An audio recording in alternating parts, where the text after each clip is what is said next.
afternoon, and welcome to another episode of Silicon Beach Mobile Startup. I'm your host, Baron Murdoch, and today I'm joined by Jim Armstrong, one of the first investors in PayPal, a friend, informal mentor, probably for the last 17, 18 years. That's how long we've known each other. Welcome, Jim Armstrong. Thank you. It's nice to sit with you, Baron. No, I appreciate the opportunity to share this time together.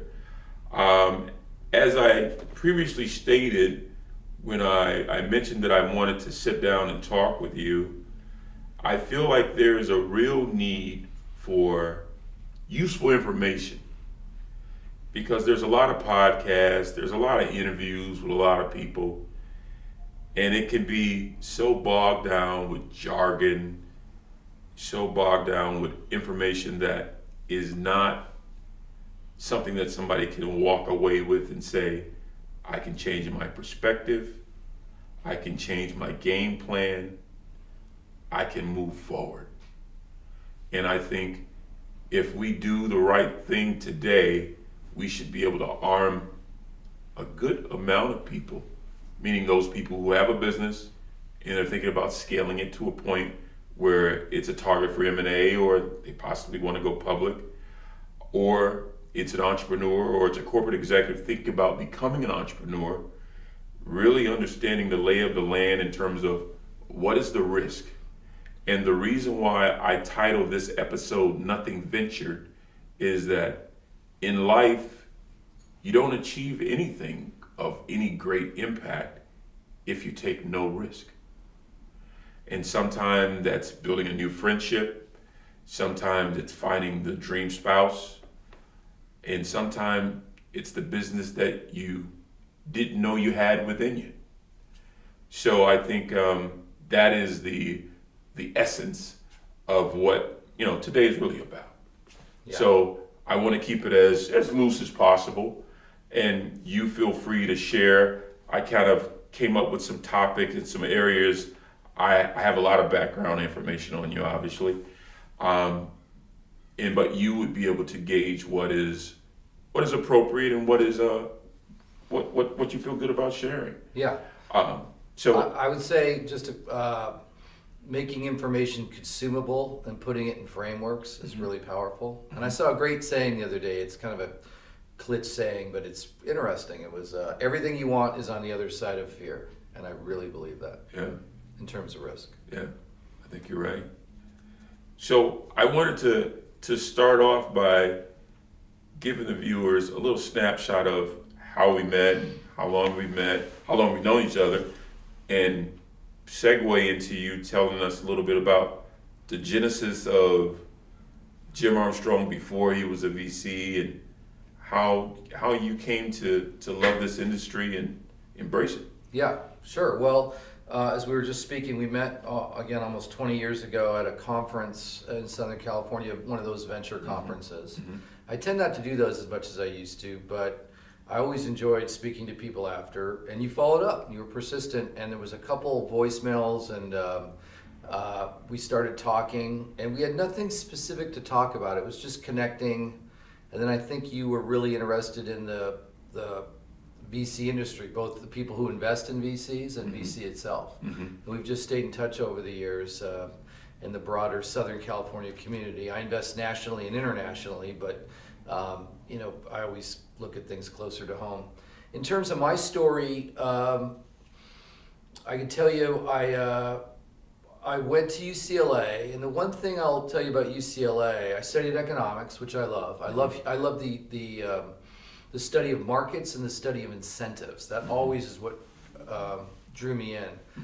But I was recently going through it. I worked 16 different jobs while I was at UCLA. I just would switch jobs every academic calendar switch. So every quarter I would switch jobs. Mm-hmm. I just love the initial confusion of you don't know what's happening in a job, whether it was a bank teller or fueling jets at the airport or tiling houses or selling Formica kitchens at swap meets. I don't know, I found it kept me sane. Because school, I think to a lot of young people, I think young men especially, the academic life isn't always something that holds your attention. Yeah. But combined with that, that was really great. So after that, I went into accounting, public accounting. Not that UCLA offered an accounting degree, but I took enough classes. So the reason I remember that being interesting is public accounting, they're the ones who make markets safe. So public accountants are the cops. They're the ones, they don't do accounting. They're the ones who bless financial statements. PricewaterhouseCoopers, I went to work at Ernst & Whinney, and I loved it. I found at that point, the thing I loved the most was I loved working around really smart, motivated people. You didn't have to ask people to work. People would brag how late they worked without overtime pay. It was, I knew enough at that time to say I wasn't going to stay in accounting, but it was great training. And you really got the sense that that industry governs itself, and it's one of the reasons markets in this country, in the United States, are so powerful, right? Because they're trusted. People believe that when Apple puts out a statement, this is their earnings, those are their earnings. And it's a big deal when people manipulate that system, as we hear about. After that, a couple entrepreneurial small things, just lemonade stand stuff. I didn't understand capital markets or venture yet. I went and became a software programmer, not a coder. I didn't write code, but programmers understand software, configure the networks, and then deliver that to a business and get that business set up on it.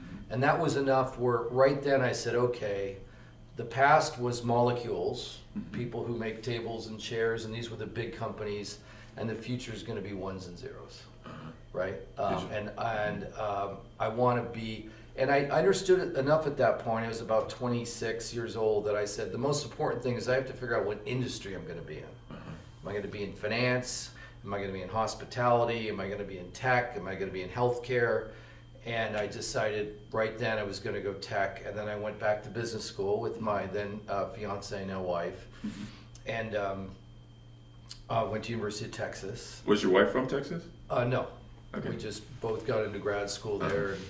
And decided we were dating, getting along, well, let's go there. So we both went together. And it was a fantastic experience. Austin was an amazing town then and now. It was a tech town. And there I got introduced to the concept through some amazing professors of what venture capital was. I probably couldn't have described it before. And where it sat in the hierarchy of private equity. It's a subset of private equity. And it's interesting, right? Private equity traditionally is about big companies with big revenues and P&Ls, and it's all about debt and leverage and how much you can borrow. Right. And it's a lot of financial engineering. Where venture capital studies innovation and new behaviors. And I was fortunate enough through some software companies I knew and worked with when I was in California that were based in Austin to network my way to the leading and probably only venture capital fund in Austin, which was Austin Ventures. Right. I saw that in your office. Yeah, they were quite famous, or just becoming famous, and they were a group of really interesting people and really smart professionals and guys, and the guy who brought me into the business and the person who hired me, and it was amazing. It was amazing. I mean, I was there 3 years and I was just stunned. I was stunned, and then I knew right then that I was going to be in this business.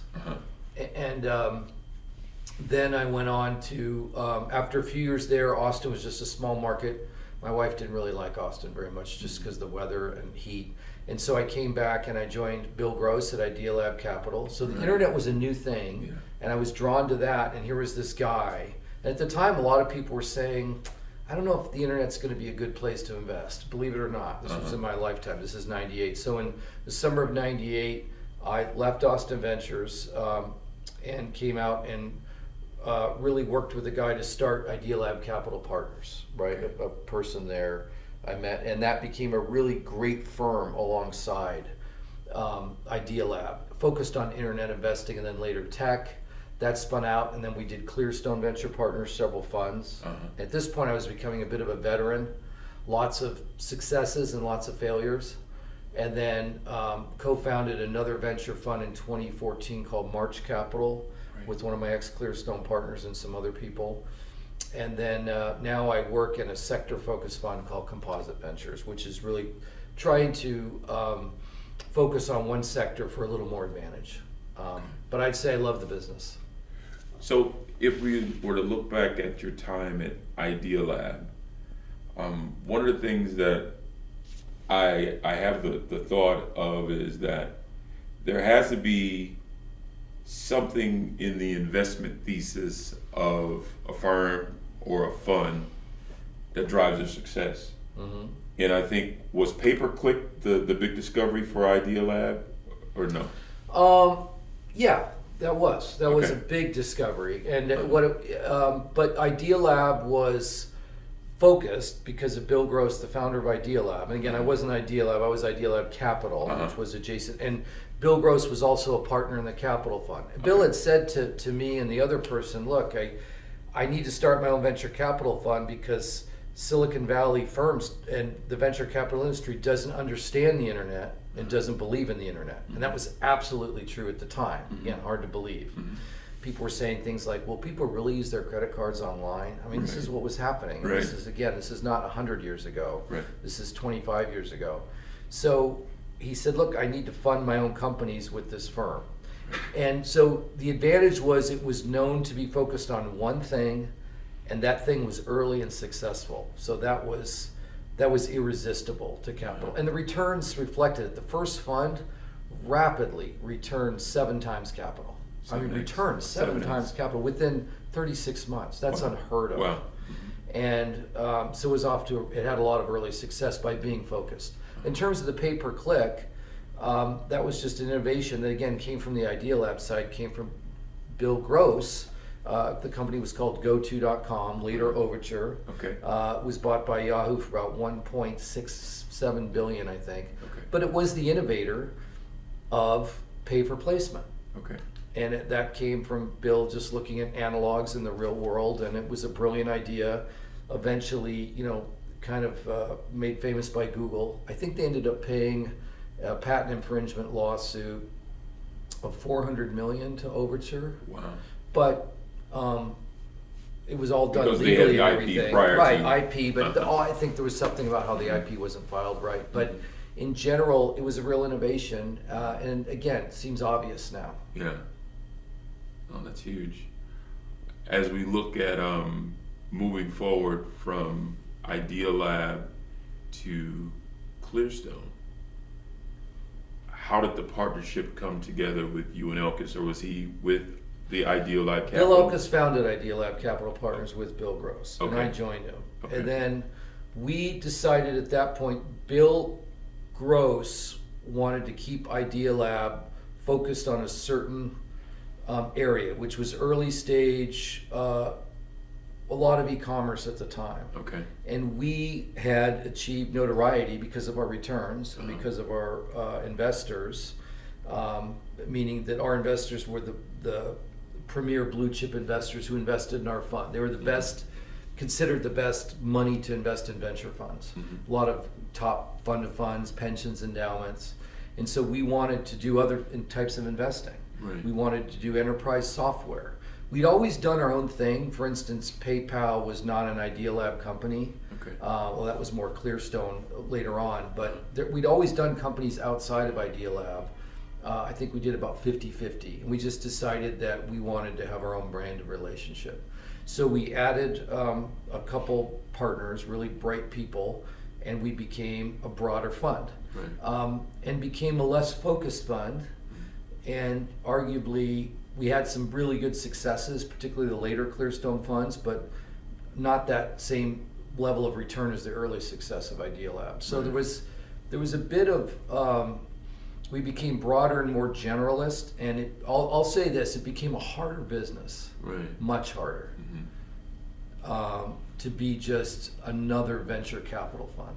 So in hindsight, would you say that focus is one of the secret sauces of a really successful fund? Yeah, I mean, I think it's the success of anything, right? You have to know what business you're in, and it's hard when your ego's on the line to know what business you're in. I would argue today, in 2024, 90% of venture capital businesses are in the business of selling money Yeah. to companies running out of money Uh-huh. that every other capital source has said, there's no way I'm giving you money. That's a tough business. You are giving a company money and you're buying securities. Right. And you have to ask yourself, are the only businesses I'm seeing businesses that are desperate for money? Wouldn't I rather invest in the businesses that have already figured out this product and maybe they're the market leader? Right. But I'm excluding them from my decision set because I know that I can't go invest in them because they won't take my money for how much company I want to own. So again, it's one of these things that these high level frameworks and concepts that sound so obvious, right? A person who doesn't know venture capital would be listening to this saying, of course, you didn't know what business you were in? No, we didn't, right? Or we didn't have discussions at that level. Right. I think you're just always looking for differentiation. Right. In the venture capital business, what business are you also in? You're selling capital, the investors in your fund, that you have a way to beat market returns. Right. And I wouldn't have allowed myself to use those words earlier in my career. I was so focused on being a venture capitalist, this notion of I'm gonna find that entrepreneur and I'm an enabler. That's the whole point of this. Is the whole point is to do something hard and impossible. Yeah. Where my investors would say, no, the point is to beat the market in returns. That's why I give you money. So I think there's this balance there, and it makes it a really interesting business. So do you think, as the venture capitalist, your role is to develop and grow the skill sets of the entrepreneur, or they come to the table with whatever skill set they have, but your real focus is shaping the path of the business? That is such a good question. And I'll say today, that is absolutely not my job. Right? Because when I do that, what am I really doing? I'm backing myself and my own ego. You're controlling. I can improve this person. I can fix this person. I do think I have a lot of experience, a lot of scar tissue. Right? I've backed just in outside of my angel investments, just in my venture world, I've gone through 50 investments, and my investments were always Series C, Series A, lead on the board, pre-revenue, almost always pre-product. Right? PayPal. There was a nascent product, but we hadn't launched yet, right? All of them, the ones you've heard of and the ones you haven't. They were never late stage investing. And I'm not knocking late stage investing, I do it a lot today. But this kind of post product market fit, now I'm just going to market, that is a different animal. So I've had a lot of scar tissue on that. I used to subconsciously, and this made me not a good investor, really, was to say, I can improve this business, I can fix this business, I can change this business, I see the diamond in the rough. And I think if you look at the best investors, the most famous venture capital investors, they do two things really well. One, they identify which markets are about to happen. Not too far in the future, right? But about to happen. And two, they network to the best founders in that business. And we can define best many ways. And then they give them the money, right? You can put this business model when it's done best on the back of a business card. Big market, good founder, shut up, write check. And get in business with really bright people. That's very different than improving them.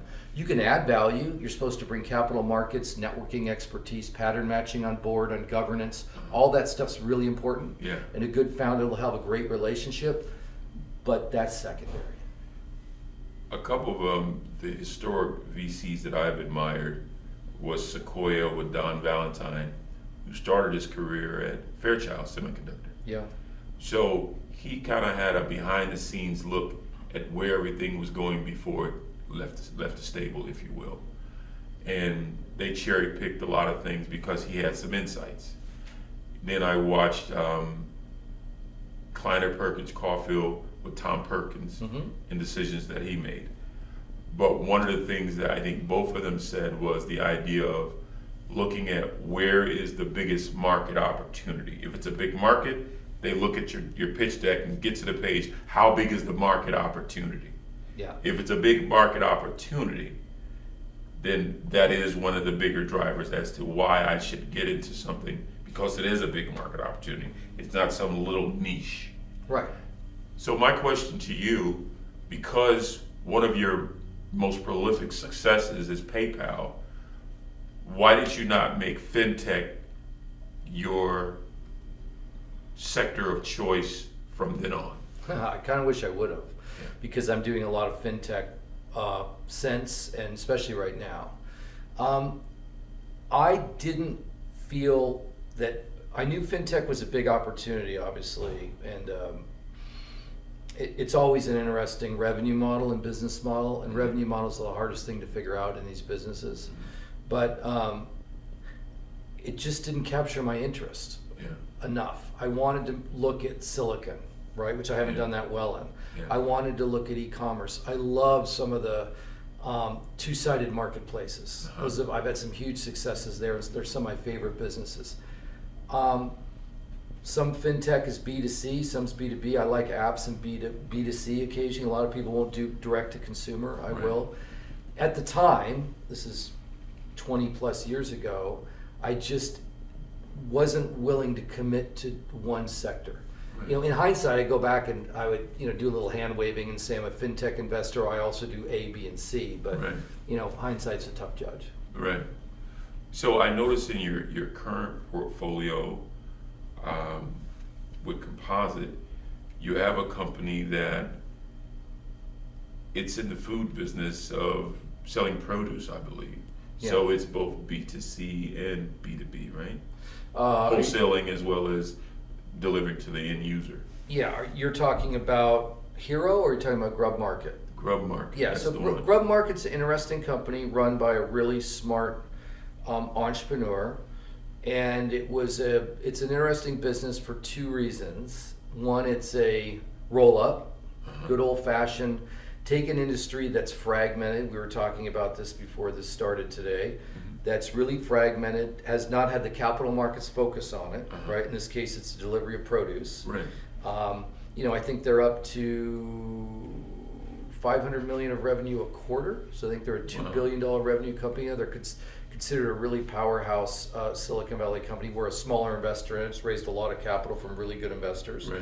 But we got in at a nice price with a good entrepreneur and have tried to help them.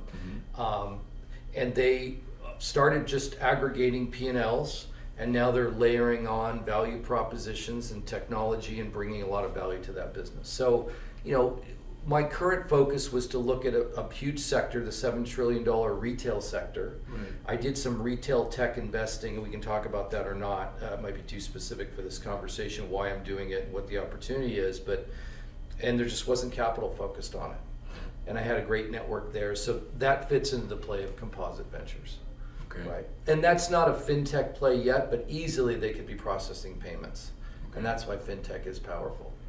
So, in regard to the grub market and the food industry, in the advent of everything plant-based, how do you feel about, there's a lot of genetically modified seedless watermelons and all these different things. So with Grub Market, are we still thinking about as organic as possible with the type of food that we're providing to the end user, to the customer? Or are we going with innovation on the different types of food products? With Grub Market specifically, it's about a more sophisticated, kind of data-driven supply chain around produce. Okay. Right? And so they do deliver, as part of their value proposition to grocers and growers, a more streamlined chain that can get the type of produce you want to sell to your customers, right? Some of the organic stuff's more expensive. It's not for everyone. We don't want to dictate. But it can deliver that for a grocer or a grower. It can make that chain better and a better food quality. That's part of their value proposition. But they're trying to work across the whole industry and just make it more data-driven and smart. Okay, in terms of the decisions on what goes where and I have a boutique grocer. I want to open up a new organic offering to consumers. Where do I get this produce that's organic and fresher at the best possible price I can? And Grub Market should make that easier. Okay, that makes sense. As you look at your career in the venture space, what are the attributes of an entrepreneur that make you say, I want to invest in that guy or that lady, that person? First of all, You want them to be a smart person, a good person, right? And I'll sum that up to say a person that you yourself would like to work with, right? I mean, when you back a founder, an entrepreneur, you are backing the bell cow, the cow with the bell that all the other cows follow, right? Because as an entrepreneur, you're recruiting people, you're recruiting capital, you're recruiting channels to market, you're recruiting customers, and you go back to the beginning. That's what you're doing all day long. You're selling and recruiting. And in the early days, you have nothing but this vision and belief system, right? I believe X, do you believe X? Join me, I'll give you some equity. It's the only thing I can give you. I may not have any capital yet. I can't put you on a market salary yet. I don't have cash yet. We're gonna work on these things together and get milestones. So you're cascading these milestones. If you think about the personality that needs to do that, it's no good to say someone's really bright, but their ego's always in the way. Or they're really bright, but they're rude to everybody. Or they don't invest time in people to spend with people, right? You're building business with people. So that's the first thing you look for, right? And again, it's not just likability. This isn't about chumming around and having a beer. That's not what I mean. I mean, is this somebody that you would carry their bag and work with, right? Even myself, I think that. And there are some entrepreneurs across my portfolio I would definitely do that with, right? Particularly if you're going to back them as a lead venture capitalist, you're going to spend a lot of time with them. It's a long time. Second is, do they understand why they're building what they're going to build? Is it just a naive, childish fantasy that, hey, someday we should all have paper that is able to do this or that, okay, fine, but we spoke about this earlier.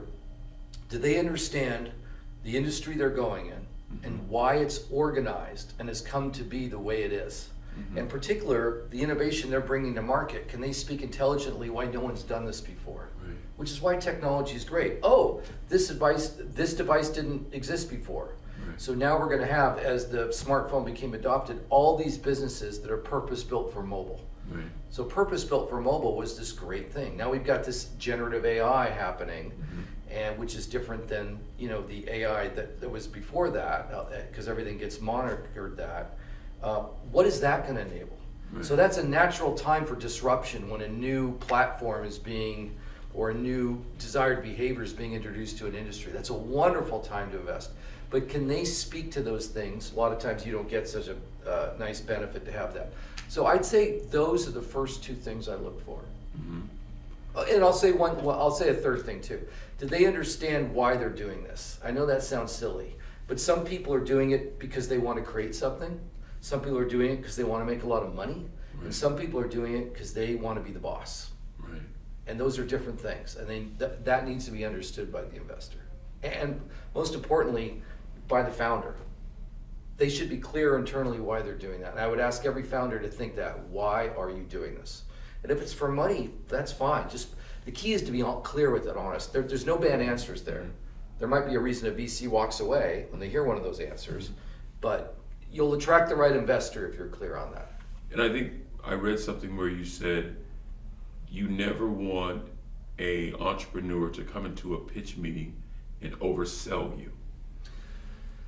Absolutely. The best answer in every business, there's things you don't know and things you can't know, right? I like the phrase, you can't see past your headlights, because it kind of invokes a journey going down a dark road at night. You can guess, but you don't know. And a lot of times you have to get down the road. In fact, let me rephrase that. Every single time, not a lot of times, every single time, the key information is revealed to you after you're in the market pushing.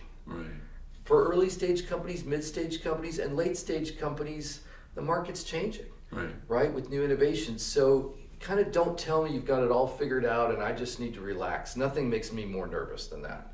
What I want to hear is, look, here's how the industry's organized. Here's why I think there's an opportunity. Here's my skill set, why I'm the right person. Here's what I know. I think if we raise this amount of capital and achieve these milestones in the next 6 quarters, we'll be in this position. And I think if we win this market, this will be worth this much money.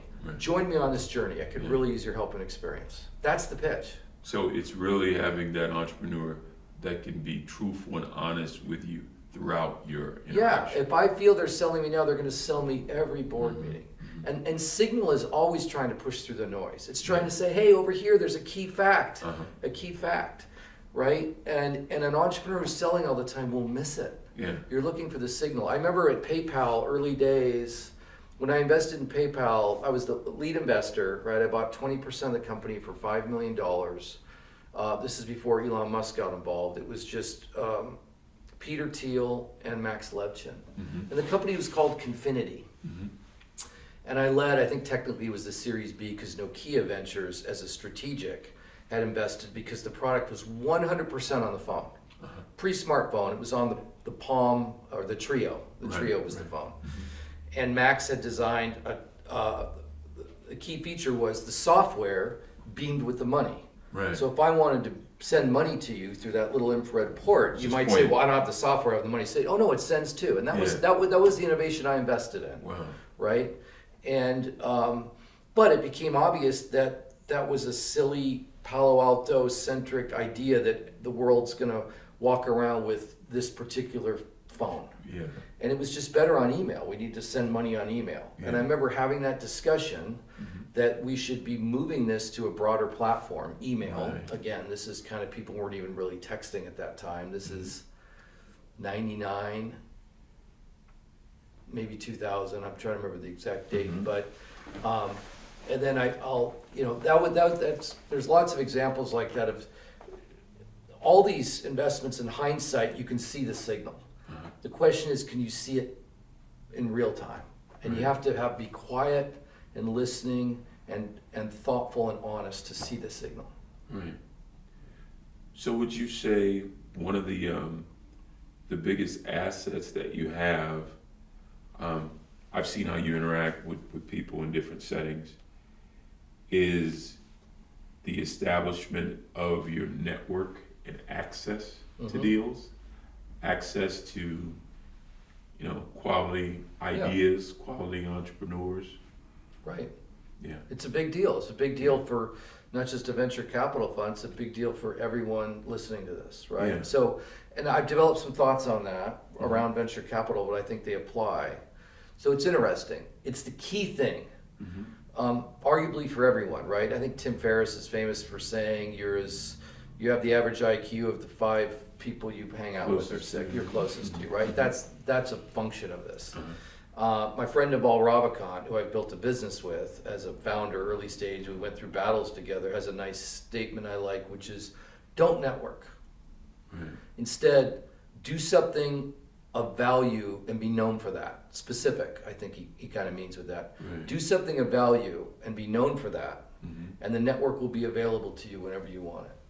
I like that. Yeah, I like that. right, which is one of the reasons I chose to focus in an area, so I think that's important. I like that. I had a friend who played college basketball. He gave me the analogy of when the scouts are looking at a basketball player and deciding why I'm going to pick this person.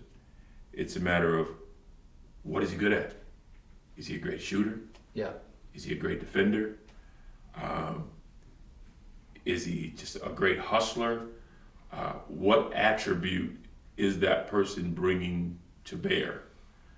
And one of the statements I've heard, or I saw a writer wrote, never ask a samurai where he got his sword. What does that mean? Sorry.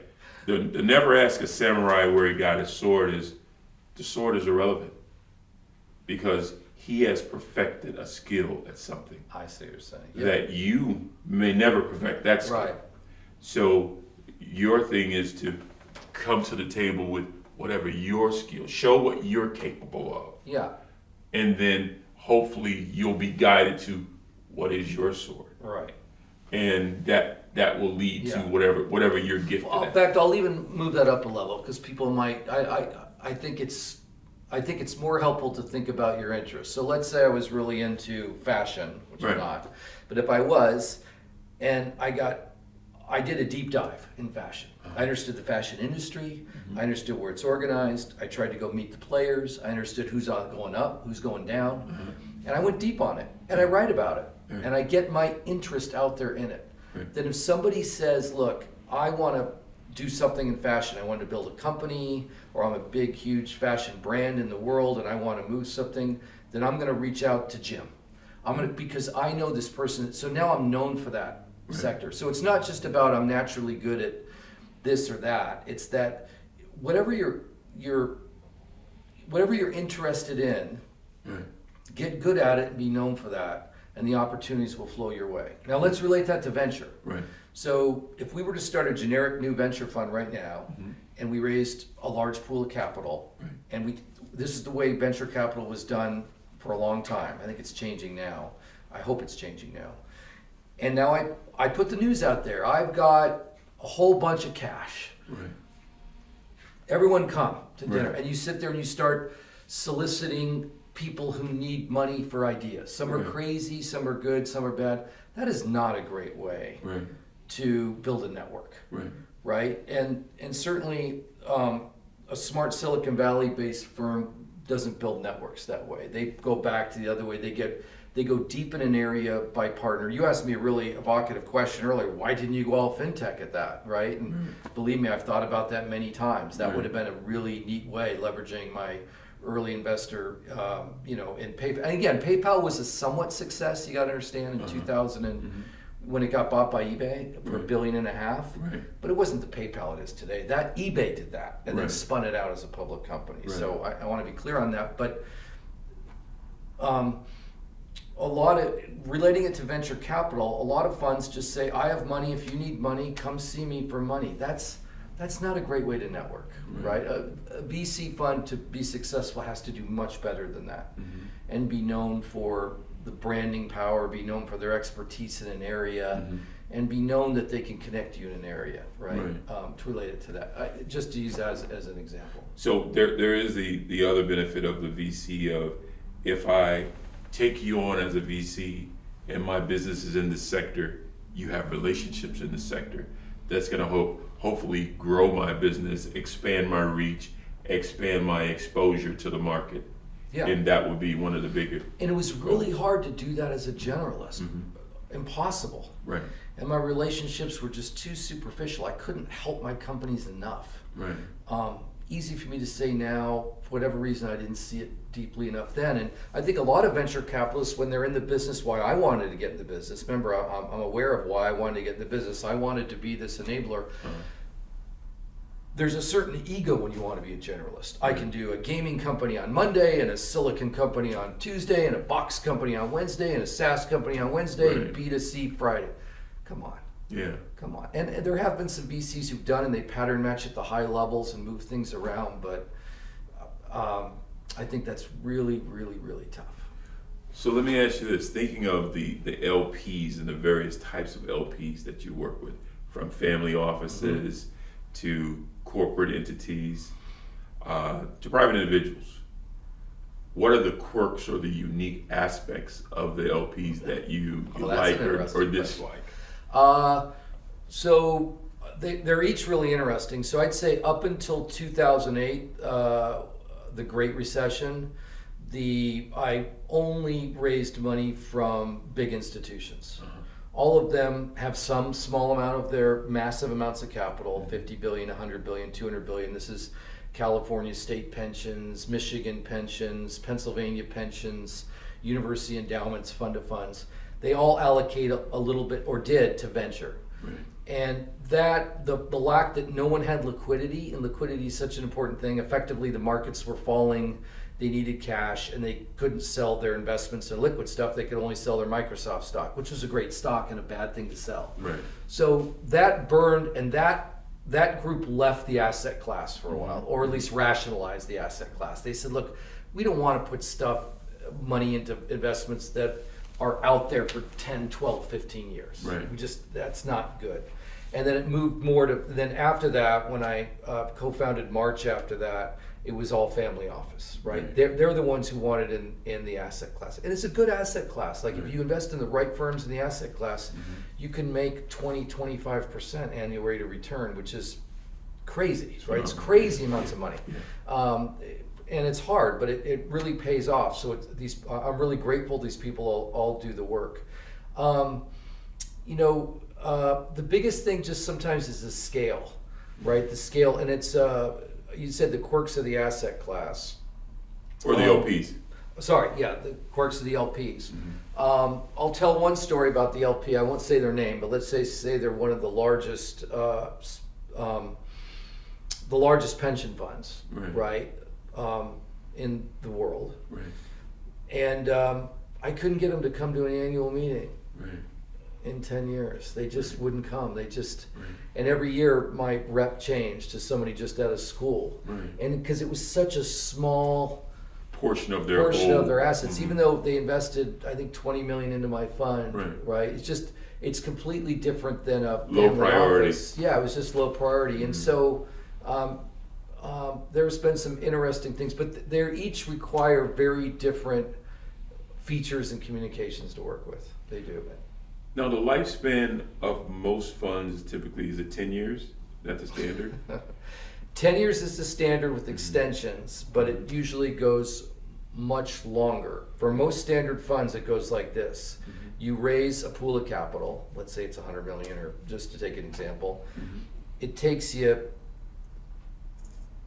3 years to make your initial investments there, and then you do follow-on investments. But basically, you're kind of, they say lemons mature faster than pearls, right? So you get your write-offs first, but you start returning cash that's a profit on that after you return all the capital.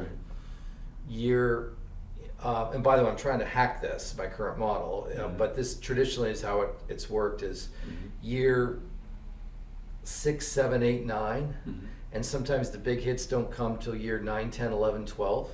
When they say 10 years, it's 10 years that you're taking management fees to run the fund.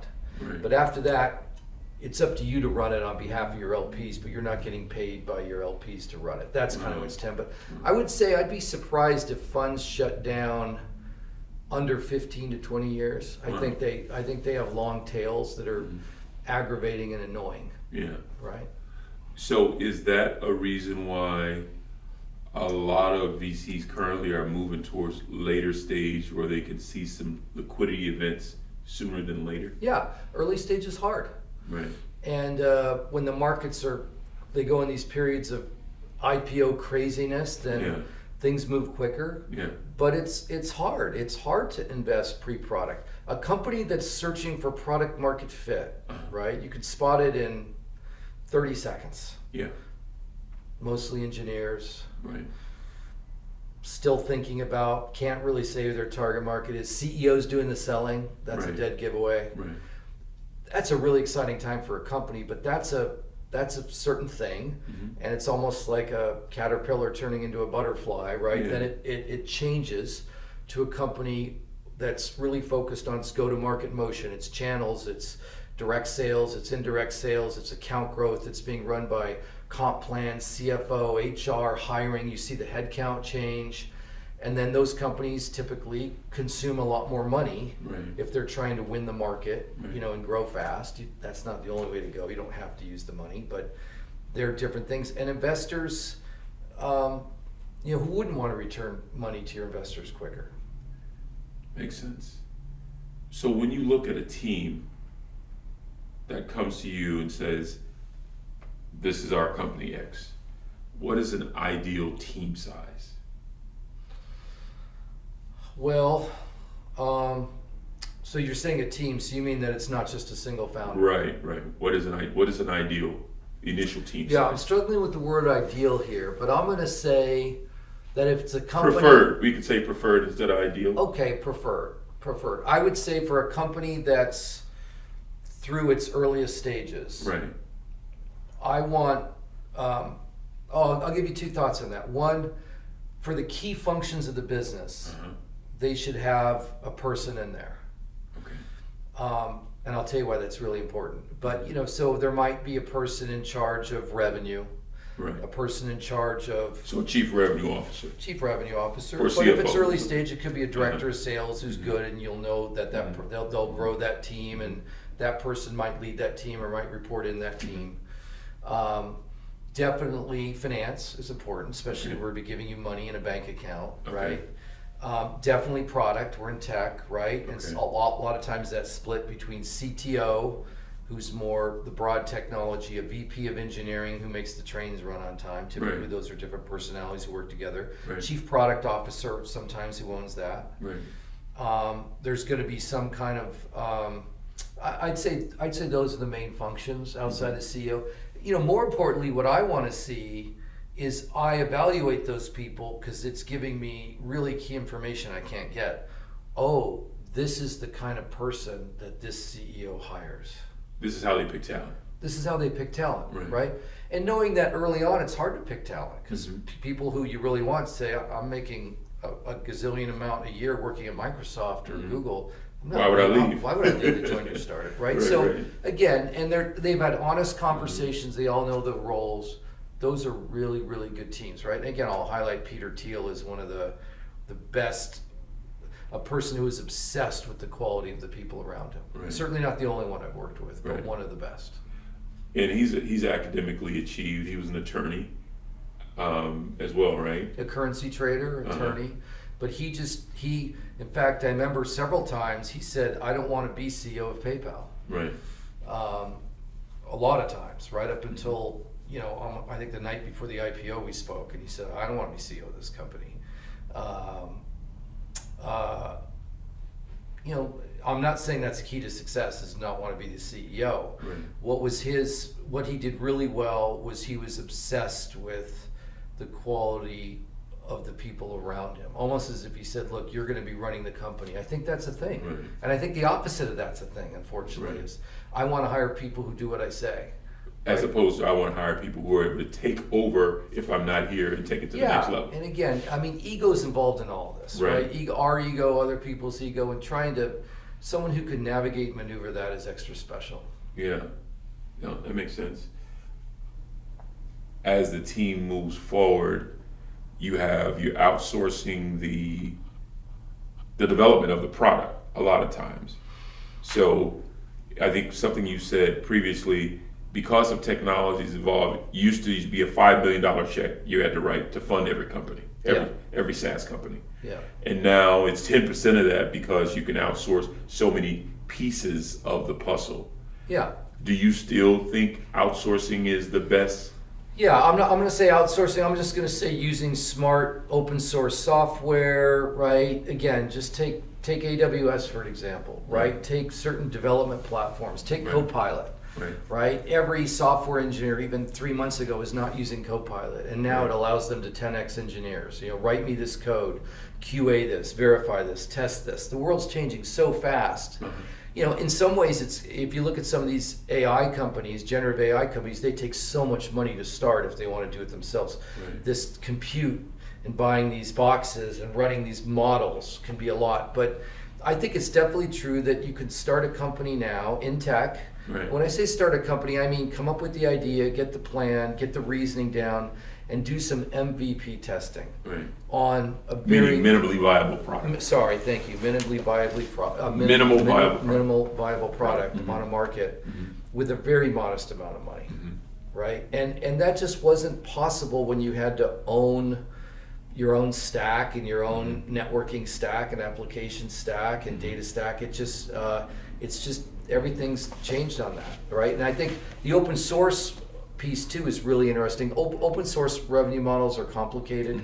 I think they're moving to some neat transaction stuff, but yes, it is. I think I'm going to say it this way: if you're really trying to test a theory, it's not really reasonable in 2024 that you can't do it because you can't get the money. Yeah. I realize you want to hire people, even just the fact that a lot of the startups I see, I'll look at the page of the team and I'll say, oh, where are they now? Say, oh, they're at Google, or they're at Amazon, or they're at this company, or they're working at this insurance company, or they're working there. And I understand fully well that they're not going to join until you get a balance sheet. In fact, that's the whole reason you get a balance sheet. Right. One of the key reasons you get a balance sheet is so you can attract the team. Right. Right? Sometimes you say, I only need 3, but I'm going to raise 20 so I can go track people. Yeah. Right? That's a thing. Yeah. And so I get that. So even if you just say, will you join if I raise X, then that speaks to certainly an investor. I remember it was years ago, I was in my office in Culver City, and you first made the statement, what you want to be is a balance sheet guy. Yeah, and that has to do more with the personal thing, and that has Yeah. to do about wealth. We can, Yeah. we can talk about that, but Yeah. but I can summarize. People want to lend right? money to a guy who has assets on the balance sheet, right? Yeah, that's part of it. The other part of it was, I came up, as I mentioned earlier, in accounting, right? And I cherish that so much. So in accounting, there's only really 5 things. There's revenue and expense. That's on the income statement. And there's assets, liabilities, and then the plug, which is the difference between the two, called shareholder equity. That's on the balance sheet. Right. So you look at most people, this gets away from venture capital and into how to create wealth in life, or people who are interested in wealth. Right. They're stuck on the bottom of the income statement. Right. They're trading their time to an employer who looks at them as an expense. Right. When you get a little smarter, you move up the income statement to the revenue. Right. And now you're part of the revenue of a company. Right. So I could be in accounting for a furniture maker, and I'm an expense. Right. I could do accounting for an accounting firm. Now I'm part of the revenue. They're billing me out at Right. X dollars an hour and paying me Right. 0.5x. Right. Or sales or Right. revenue. Every doctor, Right. right? Every lawyer. They're on the top of the income statement. Right. But real wealth is you got to get on the balance sheet. And Right. it's, the only way most Americans get on the balance sheet is, like my accidental, like my father too. At the end of his career, he looked, my equity in my home is worth the same as my nest egg I've been sweating and saving for 30 years. Right. That's because you're on the balance sheet. Right. When you buy a share of Amazon stock, you're on their balance sheet. And Right. and you don't have to do anything. You can go to the beach all day and Jeff Bezos and his team work for you. Right. And you're not trading your time for money. Right. You're on the balance sheet, and balance sheet wealth is how Elon Musk's wealth and Jeff Bezos' wealth and Bill Gates' wealth and Right. entrepreneurs live in that world. Founders, because they start companies, but there's Right. other ways to do it too. But I think that's a useful framework about Yeah. where you're. And again, you get skills on the bottom of the income statement. That's where you start out in your 20s and 30s. You go get skills. It's okay. I get paid a wage. Right. Then you try to move to the top of the income statement, but at some point earlier, better than later, start thinking about the balance sheet and getting on someone's balance sheet, even if Yeah. it's not your own. That makes sense, because I was going to ask the question about how you valued education in this whole process. Because I see a lot of entrepreneurs over the last 10 to 15 years, they think they can go into business without really having a real foundation in business, or having worked for a specific company where they've taken some skill set and built a knowledge base that they can actually monetize. They just think- Absolutely, absolutely. I have 3 college age plus kids are out of college, and we have this conversation a lot. Honestly, I really agree with what you just said. I really, really, really don't care what your degree was in. I don't Right. care if it was in art history or Italian or business economics. I cherish it. Just, did you learn to read, think, and write and apply yourself? Right. And most businesses say, look, I don't believe you learned anything about my business in your academic environment. You didn't. You might have learned about the insurance industry, but if I'm an insurance company, or you might have learned about capital markets, but you didn't learn how Goldman Sachs does iBanking or consulting or whatever it is. Any business you want, healthcare. Almost all businesses say it's going to take you 6 months, a year, or 2 years to understand my business. And I just think those are some of the best training things in the world. I really encourage young people, while we're on the topic, sub age 30, stack your skills. Man, get a skill. I mean, it could be as simple as a day. Right. Spend a day reading a contract. I now know contracts. Right. Spend a day going through this process, a week, a month, a quarter, but stack your skills. And at some point, you're going to flip the switch and monetize them and focus. No, it's huge. But you're not going to make a lot of money anyway. No one's going to pay you that much as a starting level job. So just go do something you're really enjoying and stack skills at work and after work. No, that's huge. That's huge. Yeah. I realized that I was at Merrill, and I had a chance to get an MBA at University of Chicago. Mm-hmm. And I met one of the first African American MBAs. I was friends with his nephew, who was an architect, who was friends with my dad. And I met with him, and he agreed to write a letter of recommendation. And I was a little bit arrogant at the time, thinking, well, I'm making a pretty good income here at Merrill, and I know a lot of MBAs that are making less than me. Yeah. So why should I move forward and pursue an MBA? So it's the idea of being short-sighted in terms of, like when they had the option of getting my CFA, which takes 3 years, Yeah. versus getting my Series 7, which takes 30 days. Right.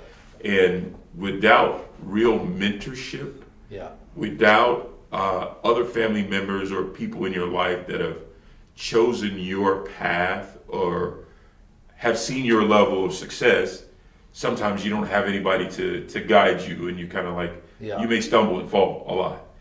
And I think mentorship is really big. How do you feel about that? I look, I completely agree. I think a lot about frameworks. Yeah. I try to ask whenever I get to someone who's had different experiences, more experiences than me, I just listen. Yeah. It's interesting. I'll apply this to VC for a second, because I've had a bunch of entrepreneurs say, well, you haven't built a business. What do you know? And I have built businesses, some venture businesses, but I agree. I'm not in the operational side. I have kudo respect. Mm-hmm. But I say, look, here's the analogy. This is my own analogy, but it's worked for me over the years. You're a pilot. You know how to fly a plane, let's say. I'm not a pilot. If I'm in that cockpit, we're going down. I don't know how to work the rudders. I don't know how to work the thrust. I don't know how to work the flaps. I know what those are. Right. Work them. But I've been sitting in a control tower for 20 years. Right. Almost 30 now. And I can tell you that pilot's coming in too low. That plane's coming in too low. That one's coming in too fast. And that pilot just made a really amazing turn in a goofy wind. I'll fly with that pilot any day. Right. So tap into that. Right. My job is not to say, don't respect me because I don't know the operational levers that you know. Right. But I'm sitting at a meta level, and I think I'm a good VC because I know my lane. Right. I know not to sit here and say, I don't think the product should be this, it should be that. We shouldn't have this interface, and users shouldn't have to. What? Right. If I'm having that issue, what I need is a new management team, because I've lost confidence in my management team. The first step there is to go to sit down with my management team or leader of and say, hey, I'm losing confidence in you. Let's talk. Right. I want to share it with you first, right? Or they're maybe losing confidence in me as an investor. Share it with me first. Right. But I'm pattern matching. And that's where I can have, that's mentorship, right? Hey, I can't tell you which MBA to go to program. MBA program at Texas changed my life, right? Mm-hmm. Complete vector change. Right. But here's what I think I've seen it do for people, right? I love just going through LinkedIn, looking at resumes. My favorite things. Yeah. How did they get there? Right. To that state, like what they were doing this and that, and how did that inform the next decision? It's just a fun kind of thing to go through with people's history. So I think to wrap up our conversation, we talked some while back, and I told you about some CEOs I admired and why. Maybe you can give a couple that you admire and why. Bezos has to be top of the list. Yeah. Right. For the persistence to go that long, I think forever Amazon was not going to make a profit. There was like there was kind of a drumbeat there for the innovation, right? I'm going to take my infrastructure and rent it out to people. What? That's unheard of. I'm going to call it AWS. Right. What? Yeah. And then I don't know Jeff Bezos, but listening to some of his public statements about the way he thinks about team building and communication, right? I don't know if Amazon's a great company to work for or not, but like, for instance, the way I like his statement, I like a crisp memo but a messy meeting. Right. So he's famous for short and concise memos. Yeah, you have to put everything in writing. PowerPoint's not allowed before a meeting. But the key thing there is that document is very rigid and formulaic and precise, and every word and sentence has to be read. But the meeting can be all over the place. Like, the meeting is not, hey, we're not on schedule. Hey, you're just everyone, like, let the junior people talk first. He never speaks first, because if he indicates he likes, choice B, everyone's going to start. Yeah. So things like that. I think that's top of my list. I like Reed Hastings at Netflix. Yeah. Right. I could talk about my own CEOs too. I've worked with some amazing people, but I'm trying to go with public ones that other people know. Yeah. For understanding markets and how they develop. A quick story, which is helpful, I think will be helpful to people. It's helpful to me, I still use it. So at the time Netflix started, Idealab had started a similar company called Z.com, which was a vision to say, eventually DVDs are going to go away, and we're going to stream movies. Right. You can't. You know, we're doing dial-up. No, that's going to change. I'm looking at the curves, broadband. Right. This is going to be a thing. Will Smith, I think, was an investor. Like all these stars and Right. directors Right. in LA. Right. And they knew, the founders of that company knew darn well that there was no codec yet, standard codec, right? Mm-hmm. Which is code decode. Uh-huh. So you had to basically, anyone to use this initial product they launched with quite a bit of capital Uh-huh. had to download a proprietary viewer. That just Right. hadn't happened yet. Right. Everyone, there was no standard thing like we have now. Mhm. And bandwidth. Right. So it would take you a day to download a movie. Right. But they said, let's be an entrepreneur, let's do it anyway, and let's Yeah. forge ahead. Yeah. And Reed Hastings started Netflix and was sending DVDs by mail. For Yeah. those too young to remember, you would sign up on the internet, but Yeah. you would get 3 DVDs in your mailbox, and there was a slick system to swap them out. Yeah. And a lot of people would just always have one or two, including me, in their bag. Yeah. And one of his early investors I talked to, did not do the Netflix investment, nor did I ever see it, but one of the early investors said he tried to get the company to change its name to DVDs by mail. Because they were wasting all this marketing. No one knew what a Netflix was. Right. And Reed Hastings said, or thought and communicated, look, we're not doing DVDs by mail forever. I'm just smart enough to know that this market hasn't started yet. You want to be early in venture, not late. Right. The problem with early is you die because you're too early. So Yeah. I'm going to hack that. To me, there's no codec, so my codec is a DVD player. Right. And to me, there's no bandwidth. My bandwidth is the U.S. Postal Service. Yeah. But at some point in the next few years, the starting flag is going to go down on this market. Yeah. And when that happens, I want everyone to look up and see I'm already 4 laps ahead. Right. Because I have 1 million customers who think of me for movies. Right. That is really, really thoughtful. Yeah. And I'll give you one more, which is Elon Musk too, right? So Yeah. I was the one who negotiated with him when he was at X.com, his first X.com, which was an online mutual fund.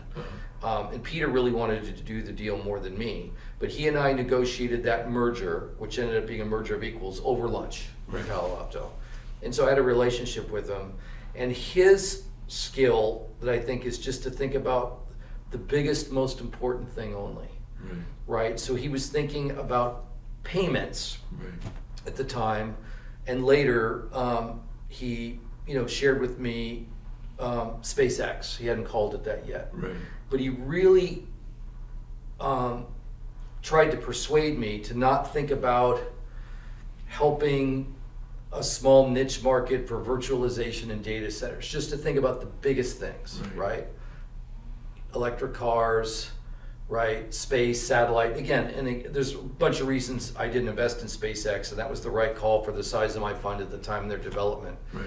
But I think that kind of really deep first principles thinking, what are the top 6 most important things for the world to solve? Yeah. If you're an entrepreneur out there and you focus on that, you're never going to get criticized for being a small idea. No one's ever going to not take a meeting with you, think that's not interesting, right? Right. And you have to go figure out how to build the electric car, or build the Neuralink, or build the whatever the key technology is. But then that sets up the thing to say, now I just have to solve a really hard problem. Yeah. And that's the thing smart people can't resist. You'll get a lot of really good help saying, let's solve this really hard problem. Yeah. So that's just a framework, right? Yeah. Which I like.